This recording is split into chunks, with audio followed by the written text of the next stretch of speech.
Good morning, good afternoon, or good evening, wherever you are and whenever you are. Welcome to Season 3, Episode 13 of The Devil and the Deep Blue Me. And I am your host, Rich Bruck. Today I want to talk about something that's kind of been on my mind lately, especially being someone who teaches for a living. It's the difference between teaching and preaching. The difference between sharing wisdom and imposing it. Between inviting people to learn and demanding that they listen. Nobody likes being preached at. I know I don't. The moment someone starts telling me what I should think or what I should do, some automatic resistance just kicks in. Even when the advice, might be good. And even when I probably need to hear it, there's just something about being told what to do that triggers this defensive response, this need to protect my autonomy, even when it's not actually being threatened. And yet, some of the most important lessons in my life didn't come from lectures or explicit instruction. They came from stories that people told me, from examples that I witnessed, or from moments when someone simply lived in a way that made me want to rise to their level. Not because they told me to, but because seeing how they handled something showed me what was possible. This tension between wanting to share what I've learned and not wanting to be preachy or prescriptive is something I navigate constantly. As a teacher, as someone making this podcast, as a person who's lived long enough to have learned some things the hard way. How do you share wisdom without imposing it? How do you teach without making people feel lectured? And that's what we're going to explore today. The art of teaching without preaching. The difference between sharing experience and giving advice. And why the best teachers often leave space for students to discover things all on their own. Because nobody likes to be preached at. Let me say that again because it's so fundamental. Nobody likes to be told what to do, what to think, how to live. Even when the advice is sound, even when it comes from someone with genuine expertise and good intentions, there's just something in human nature that resists being directed. I remember this little workshop I attended years ago, led by a very accomplished musician who clearly knew what they were doing. But the whole workshop was basically them telling us what we were doing wrong and how we should be doing it differently. You should practice this way. You should think about performance this way. You should organize your practice time this way. And you know what happened? Even though the advice was probably good, and even though the person had decades more experience than I did, I just found myself resisting every single thing they said. Not because the information was wrong, but because the delivery made me feel diminished, lectured at, as though my own experience and judgment just didn't matter. So compare that to another teacher that I studied with who approached things completely differently. Instead of telling me what I should do, they'd share what they had tried and what worked for them and what didn't, and then ask me questions. What's your experience been? What have you noticed? What feels true for you? Same information being transmitted, basically, but the second approach left space for me to be an active participant in my own learning rather than a passive recipient of someone else's instructions. And I absorbed so much more from that teacher because I never felt preached at. And some of the most important lessons in my life didn't come from lectures. They came from watching how people handled difficult situations. From stories people told me about their own struggles and what they learned. From examples of how to be in the world that made me think, well, I want to be more like that. Like, I learned more about grace under pressure from watching how my dad treated service workers than from any explicit instruction about respect, how he handled it when an order was wrong. No anger, no condensation, just patience and understanding that mistakes happen, and the person bringing the food is human. He never sat me down and lectured about treating people well. I just watched him do it consistently and absorbed it as the right way to be. And those small actions teach louder than words ever could. how we treat people when we're stressed, how we apologize when we're wrong, how we love people even when they're difficult, how we handle disappointment, failure, uncertainty. People are watching and they're learning not from what we say, but from what we do. So for me now, especially with this podcast, I've learned to be careful about slipping into advice mode. It's so tempting to say, here's what you should do. Here's the answer to this problem. But more often, the better way is to say, well, here's what I've experienced, and here's what I've learned, and here's what I'm still figuring out. And you can take from it whatever resonates with you in your own experience. And that's what I try to do here. I try to share, not preach, invite, not insist. Offer my perspective as one possibility among many, rather than as the answer that you should accept. Because if someone walks away from an episode thinking differently about something, I want it to be because something in my story sparked something in theirs, not because I convinced them through force of argument. Let's start with why preaching doesn't work, why being told what to do often creates resistance rather than learning. Humans have a deep need for autonomy, for feeling like we're making our own choices rather than following orders. When someone tells us what we should do, it threatens that sense of autonomy, and we instinctively resist even when the advice is good. And there's research on this. It's called psychological reactance. When people feel their freedom of choice is threatened, they often do the opposite of what they're being told just to reassert their autonomy. It's not rational, but it's deeply human. And I see this all the time with my guitar students. If I tell them you need to practice scales every day, many of them resist and they'll find reasons not to do it.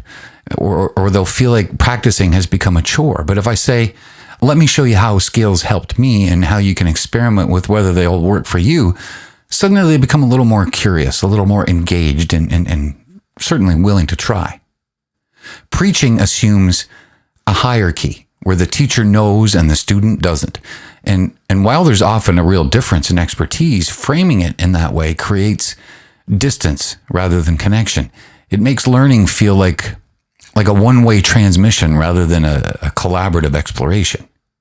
When you preach, you're usually giving general advice without understanding someone's specific context. What worked for you might not work for them because their circumstances or personality or resources or constraints are completely different. And preaching ignores that complexity.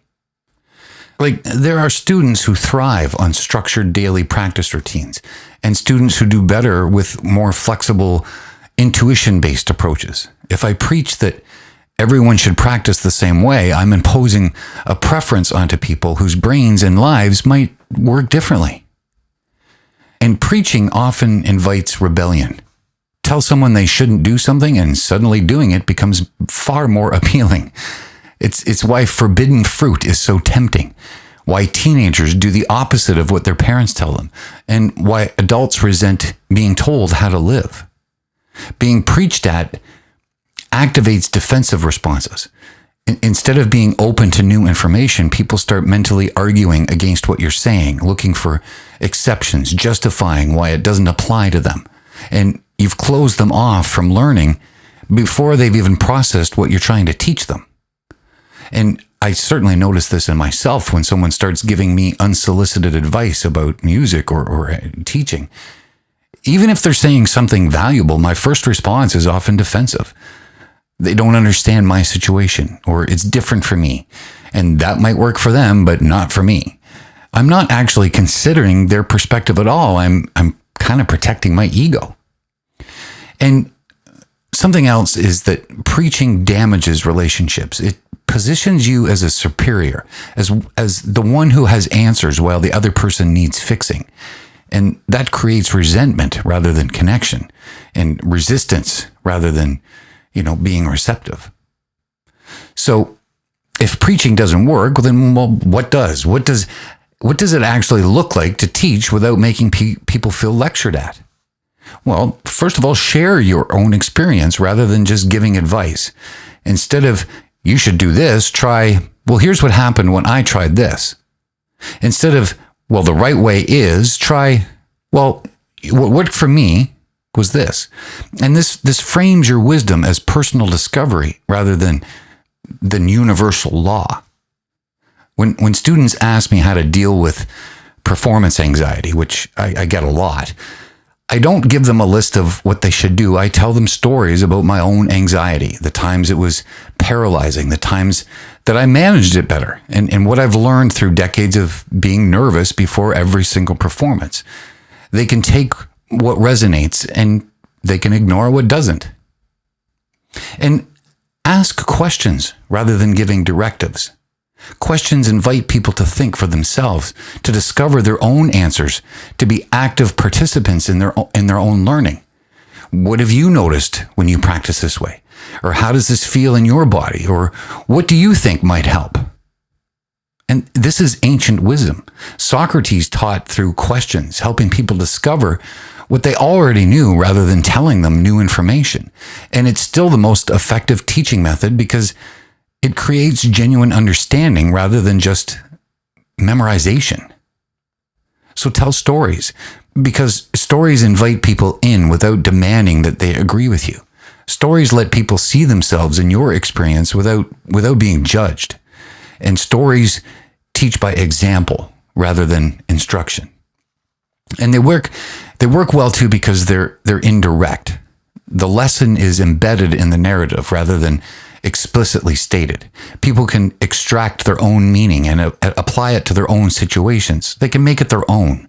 You're not imposing interpretation. You're offering raw material for them to work with. And then try modeling behavior rather than mandating it. Live the values you believe in and let people learn from observing how that plays out for you. This is especially powerful with younger people, but it works for all ages. I try to model consistent practice, genuine curiosity about music and willingness to make mistakes in front of students, honest acknowledgement when I don't know something. I don't tell students they should be curious or willing to fail. I just show them what that looks like, and some of them pick it up. So leave space for people to discover things themselves. Don't fill every silence with instructions. Let people struggle a bit. Work things out on their own.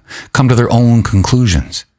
The learning that happens through personal discovery is much stickier than learning just, what's handed to you. And, sometimes I'll watch a student struggle with a technique and resist the urge to immediately correct them. I'll let them work on it and notice what's not quite right, and then try different approaches. And when they finally figure it out themselves, they own it in a way that they never would have if I just told them what to do. And then acknowledge what you don't know, what you're still figuring out yourself, where you're uncertain. This makes your teaching relatable rather than authoritative. It shows that learning is ongoing, that expertise doesn't mean having all the answers. And that's part of why I share my own struggles here on this podcast, not just the lessons I've learned, but the things I'm still trying to figure out. It makes the conversation feel more honest, more like we're figuring things out together rather than me dispensing wisdom from on some high somewhere. There's something I've been thinking about, and that's the difference between imposition and invitation. Preaching is imposition. Here's what you must believe. Here's what you must do and must accept. Teaching without preaching is invitation. Here's what I've discovered. Would you like to explore it with me? If that makes any sense.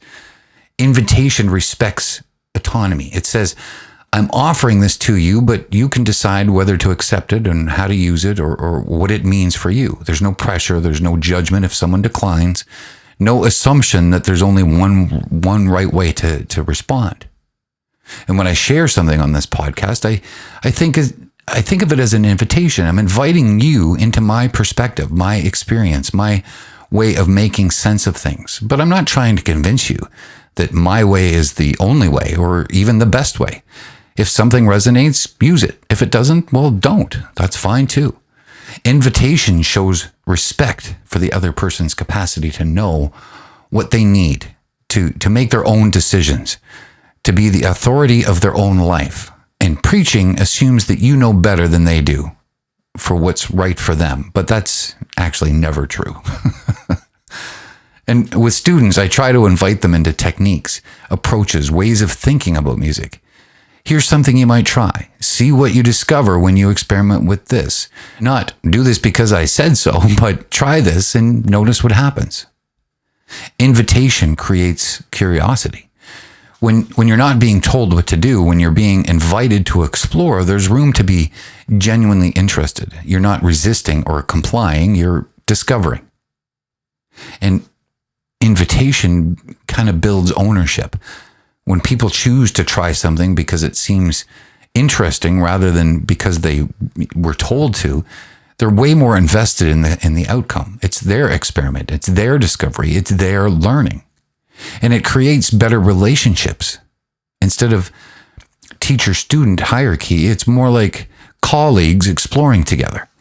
Even when there's real difference in expertise, the relationship feels collaborative rather than authoritarian. I noticed that the episodes that get me the best response are the ones where I'm clearly still figuring things out myself, where I'm inviting listeners to think along with me rather than telling them what I've concluded. And people respond to that openness, that sense of shared exploration. I think teaching through invitation requires humility. You have to genuinely believe that your way isn't the only way, that other people might have insights that you lack, that learning is mutual. And that humility actually makes you a better teacher because you stay curious and you stay open to being wrong. And over the long term, invitation is more effective than imposition. People who learn because they're curious and engaged continue learning on their own. And people who learn because they're complying with instructions often stop as soon as that external pressure is taken away. If you think about the teachers who really shaped you, who made a lasting impact, were they the ones who preached at you and told you exactly what to think and do? Or were they the ones who invited you to discover things, who shared their passion and let it almost be contagious, who respected your capacity to find your own way? Let me tell you about this little teaching moment that completely changed how I actually think about this. This was quite a few years ago. I had a student, we'll call her Maria. Technically proficient, but her playing felt lifeless. She could execute everything perfectly, hit every note cleanly, maintain perfect rhythm, but there was no soul in it. There was no personal expression, nothing that made you want to keep listening. And my very first instinct was to tell her what she was doing wrong, to give her instructions on how to play with more emotion, more dynamics, more personality. And I started offering advice. You should maybe empathize this note a little more. You should slow down in this section, and you should think about the emotional content of this song that you're playing. And she would do exactly what I suggested, but it still felt mechanical. She was following instructions about how to be expressive, which is kind of a paradoxical thing when you think about it. Expression by instruction isn't really expression at all. So I tried something a little different. Instead of telling her what to do, I started asking her questions. What does this song make you feel? If music were a color, what color would it be? If you could say one thing that about this performance, what would it be? And at first, she was a little confused. She was used to being told what to do, used to learning through explicit instruction. And these open-ended questions about feeling and meaning, well, she didn't quite know how to respond. But then I asked her to play the song while thinking about a specific memory or person or an experience. I didn't tell her which one. She chose privately, and something shifted. Suddenly there was life in the music. There was personality. There was something very personal to her coming through on the performance. And afterward, we talked about what was different. And she said, well, when you were telling me how to play expressively, I was just adding in techniques. But when I connected it to something real in my life, it wasn't about technique anymore. It was about communicating something that I actually felt. And right there, that taught me something crucial. I can't teach someone to be expressive by giving them instructions about expression. I can only create conditions where they discover their own expressiveness, where they connect their inner experience to their playing in ways that are authentic to them. And I think this applies to everything I try to teach. Technical skills, I can instruct directly, finger placement, timing, theory, but the deeper things, musicality, presence, the courage to be yourself in a performance, those can only be invited, not imposed. And since then, I've used way less directive language in my teaching, more questions, more stories, more invitations to experiment and notice what happens. And I think students learn better. They seem more engaged anyway, and they develop their own voices rather than just imitating mine. And you know what? It also changed how I approach this podcast. I used to worry more about whether I was giving good advice or whether my conclusions were right or whether people would find what I said useful. But now I think more about whether I'm sharing honestly or whether I'm inviting genuine exploration or whether I'm leaving space for people to make their own meaning from what I share with them. And honestly, it's kind of a relief. It takes the pressure off needing to have all the answers. I can share what I'm learning and what I'm still figuring out and trust that people will take what serves them and just leave the rest. And, you know, this isn't just about formal teaching situations. It applies to parenting and friendship and any relationship where you might be tempted to give advice or tell people what they should do. More often than not, sharing your experience and asking thoughtful questions will be way more helpful than direct advice.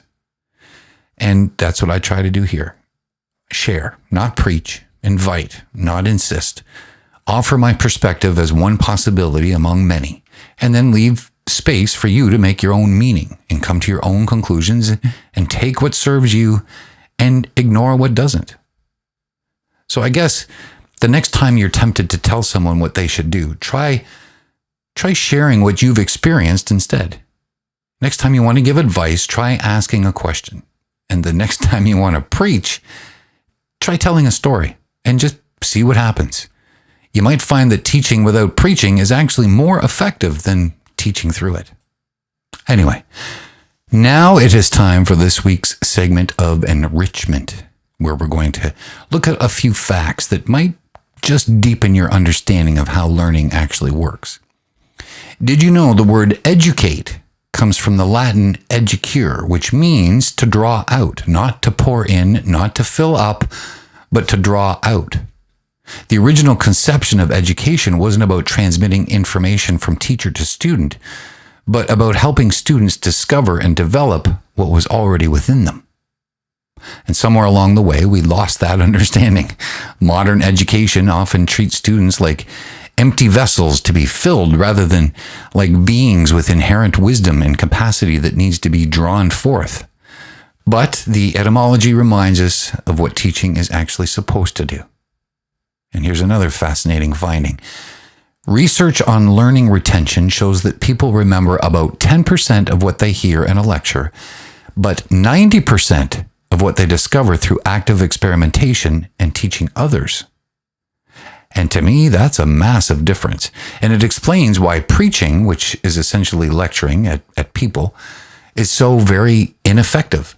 The information goes in one ear and out the other because there's no active engagement, there's no personal discovery, and there's no ownership of the learning. And here's something from neuroscience. Mirror neurons in our brains fire both when we perform an action and when we watch someone else perform it. This is part of how we learn through observation, through modeling, and through example. And this might explain why modeling behavior is more effective than verbal instruction. When you watch someone do something, your brain is literally practicing along with them at a neural level. You're not just receiving information, you're simulating that experience yourself. And I think that's why children learn so much through observation, why apprenticeship models have been effective for millennia, and why seeing someone handle the situation well can teach you more than being told how to handle it. your mirror neurons are creating neural patterns that you can later activate when you face the similar situations. So there you have it. Preaching might feel satisfying to the preacher, but it's the least effective way to actually help someone learn. And just for a quick music update as it connects directly to today's theme, as it should, I've been experimenting with a new approach in my teaching. Instead of planning exactly what I'm going to cover in each lesson, I spend more time at the beginning just listening to students play and asking them what they're curious about or what they want to work on or where they feel they're stuck. And it kind of changes the dynamic. Instead of me imposing my agenda for what they should learn, we're collaborating and exploring what they actually want to discover. And I've noticed that students are far more engaged and they practice more consistently. And they're starting to develop their own musical voices more quickly. I actually had a student last week who wanted to learn a specific song but was intimidated by it because it seemed too advanced. And instead of telling her whether she was ready or not, I simply asked what specifically seemed challenging about it. And we broke it down together. We found pieces that she could already do and pieces that she would need to develop. And we created a little path forward that felt very, very achievable to her. Because she was part of figuring out the approach, she owned it. It wasn't me telling her what to practice. It was her understanding what she needed to work on and why. And I think that makes all the difference in terms of motivation and follow through. And in terms of musical expression, I'm using way less directive language, and I have for a long time. Instead of play this louder or slow down here, I say, what do you think this section is trying to express? And how can you shape it to communicate that expression? And I let them discover their own interpretive choices rather than just, executing what I would do. And the music that emerges is way more interesting because it's genuinely theirs. It reflects their understanding and their personality and their way of hearing and feeling music. I'm not creating little carbon copies, little clones of myself. I'm helping people develop their own musical voices. And if you want to hear any of the music that I ever do, it's always here on YouTube, and as well as links in the channel description if you would rather stream on Spotify or Apple or anything like that. I would love to hear what you think, or not. I just would love to know that you listen to it. Anyway, maybe the best teaching creates space for students to surprise you, to discover things you hadn't thought of, or to develop in directions that you couldn't have predicted. That requires letting go of the need to control outcomes and trusting that the learning process works when you invite rather than when you impose. And that, my friends, is the end of episode 13, an exploration of how to teach without preaching and how to share wisdom without imposing it, and how to invite learning rather than demanding it. Hey, and what about you? Who is someone who taught you something important without making you feel lectured at? What did they do that made their teaching more effective? Send me a comment or a message because, I can always use the expertise as well. Plus, I would just love to hear from you, so that would be great too.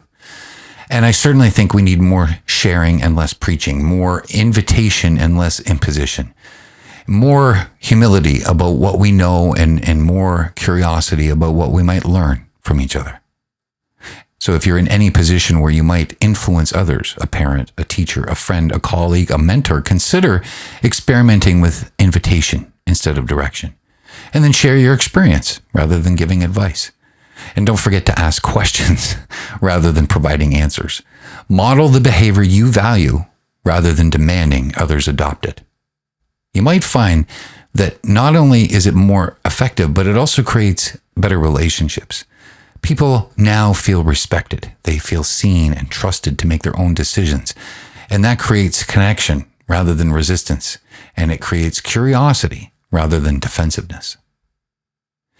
Teaching without preaching isn't about having fewer strong beliefs or being wishy-washy about what you've learned. It's about holding your beliefs with enough humility to recognize that your way might not be the only way, and your truth might not be the universal truth, and that your lessons might not apply to everybody else's circumstances.